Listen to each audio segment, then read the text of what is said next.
So the earliest Christians knew that the Bible was parables and fables of the human body, and it has been hijacked, and they've stripped it from its base form of metaphysicality of its representation into a physical representation, which has actually been very detrimental to us.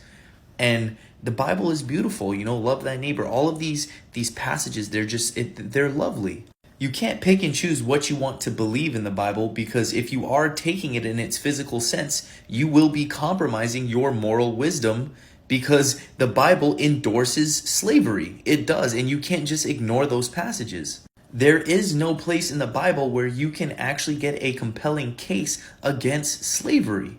So if you believe it in a physical concept, you are endorsing slavery.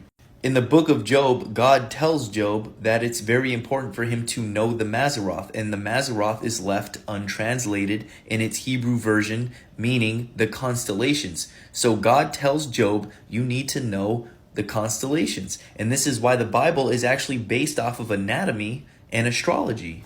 So right now, modern day Christianity, the Bible that you're reading has been perverted. Jesus is the morning star. He is the Son of God. He is literally the sun in the sky.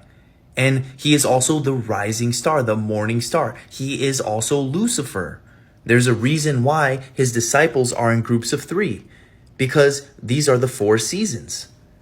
And there are 12 months in the year. There are 12 zodiac signs. And what you need to realize is that you're made in their likeness, and the placement of the stars or the heavens dictate the archetype of your consciousness at your birth. That's why they call it a horoscope, the Horus's eye. So what you need to understand is Jesus is a metaphor. Jesus, Lucifer, they're all metaphors for the same thing. Horus is the same. It's the same thing. They've taken predated myths and they've rewritten them time and time and again to give you these beautiful stories. And that's all they are. All of these religions come from predated myth. And then that's why the story of Adam and Eve comes from the story of Enki and Adapa. And I guarantee you, the story of Enki and Adapa came from another predated myth. And that's how these stories, they're all made. Even when you watch a movie in the movie theaters, all of these movies and TV shows have the same construct. They all say the same thing metaphysically. And this is for the exact reason why I say a belief is detrimental to your reality. Because how you think and feel really does create your reality.